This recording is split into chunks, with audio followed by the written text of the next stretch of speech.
Hi, I'm Mark. This is my review for September for Aries and Aries rising. Last month you were full of energy, dynamic, so busy. Now you're going to quieten things down.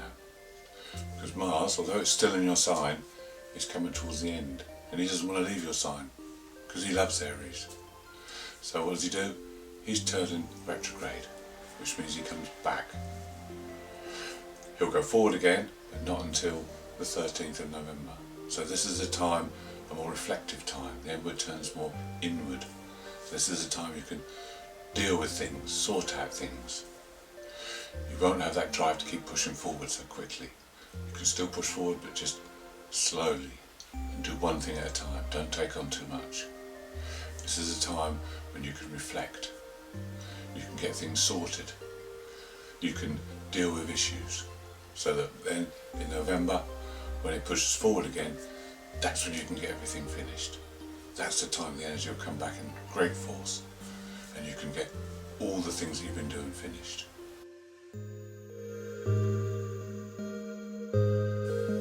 What else is going to be difficult for you this month? Well, we have the black moon coming to conjunct with Mars towards the end of the month. And the black moon is the shadow side. It's the side of us we don't always see. So, although you won't have the drive and ambition this month, you'll have the insight. You'll have the opportunity to work with your shadow side. Now what does this mean for Mars? Well, there's a drop in energy, there's a lack of drive, this could affect your work, your career, your love life, but it's not a bad thing because you can look within, you can confront issues, and issues will come up. So what do we need to do? We need to take care and not be too impulsive. The black moon, when it comes up to Mars, it's like giving Mars a torch. So you can burn things from the past, burn things that you have no use for anymore. You may be in a relationship and you may be thinking, is this relationship right to me? It could end during this phase, but if it does, it's because it wasn't right in the first place. A good, strong relationship will survive, we'll get through this, and also there'll be a lot of truth seeking, so that you can discover things to make things better. You'll discover things that you want to improve in your life.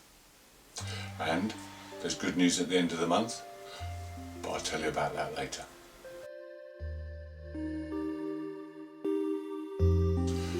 The first week of September you still have that Mars energy, that drive, but it's a bit of a mixed bag because you're going to feel a bit like Dr. Jekyll and Mr. Hyde.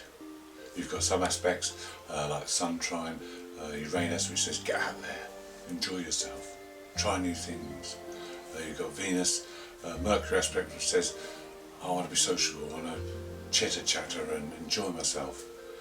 But then you've got some other aspects like Saturn, Venus, that says be responsible, don't forget your duty and your discipline.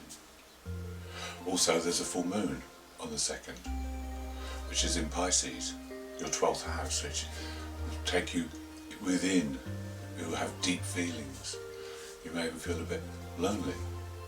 So there's a real mixed bag. You've got to try and balance these emotions and these aspects so that you can stay focused, and because you have still got this week to get everything tied up before the Mars goes retrograde. On the 9th, when Mars turns retrograde, you may feel a shift in your energy. You may find that you have a lack of get up and go.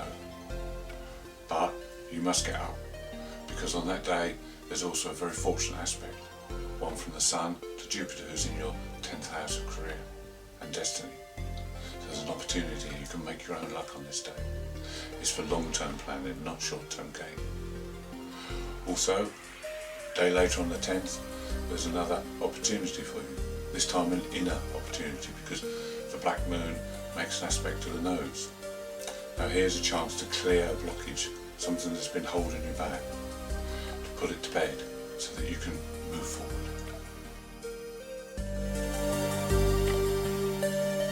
On the 12th, the Sun makes an opposition to Neptune in your 12th house. Now on this day there may be some confusion. There may be a difference between what you're told and what you feel or sense. It's also a day to avoid confrontation. If you get into conflict on a day like this, you'll feel demoralised. Then, on the 13th, another fortunate day.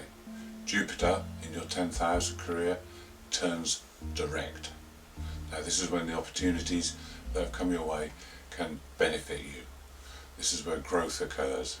This is where you can move forward. On the 15th, Sun makes a trine aspect to Pluto in the 10th house. This is also good for your career. This is a day where you can impress. It's a day when you can get noticed by your bosses by doing the right things.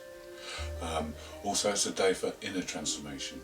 So you can change your work routines or work habits to make things run more smoothly. Also on the 15th, Venus makes an aspect to Uranus in your 2nd house. This is a good day to examine your finances. Am I spending money on things I think I need but don't actually need? It's also a good day for love because it can bring excitement into your relationship. Or if you're not in a relationship, it's a good day for going out, flirting, having a good time.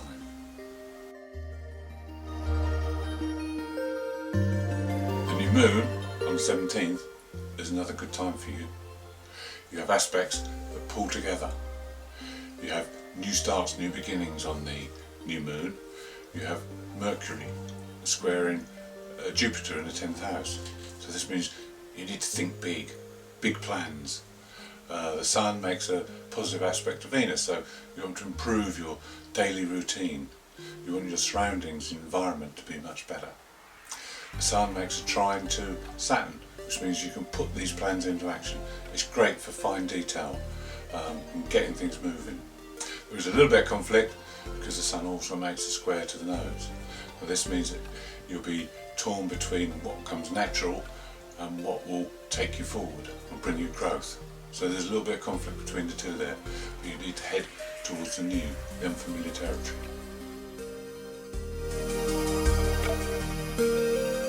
21st and 23rd, Mercury makes 3 hard aspects. Now this is difficult. It's difficult for communication. You may be preoccupied with things, maybe work issues or things around the home or relationships. The idea is to take the energy inwards, not to be too forceful. Talk, but talk sensibly. Stay positive. There may be a sudden impulse to go out and shop, spend money, or go out and have a few drinks, but keep things low key, communicate sensibly, and all will be good. On the 23rd, things will change. The aspect I mentioned at the beginning, where the black moon is putting pressure on Mars, that starts to fizzle out. And on the same day, the Sun moves into Libra in your 7th house. So the whole emphasis changes. Instead of it all being about you, it will now be about other people. You'll be more willing to communicate with other people. You'll want companionship. And other people can help you. So the more you communicate with them, the more you open up to them, the more they will be able to help you. Libra is about balance, getting balance. And the pressure's off with the black moon, so you'll be less defensive, more likely to be open and friendly to people.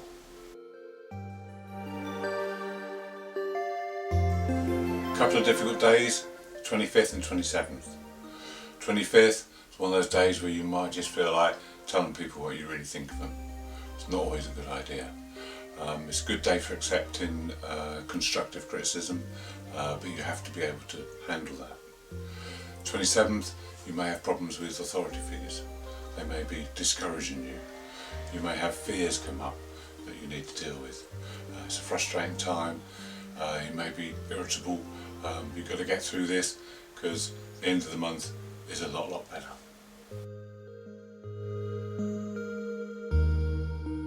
At the end of the month, we have great news. Saturn, who's in your 10th house career, moves direct. Now he's been retrograde for some time. Saturn's the planet that teaches us lessons. If you've learned those lessons, it will now repay you many times over. So this is good to push forward now, get things sorted, get your plans into action. The other good news is that Mars and Venus both make favourable aspects to the nodes and each other. So these last few days of the month you can have some fun. It's a good time. If you're single, you can meet someone. You can meet someone who's creative. If you're in a relationship, it's a great time for a relationship. Enjoy each other. It's great for creative pursuits, for doing all those exciting things you've always wanted to do. Thank you for watching. Hope you've enjoyed it.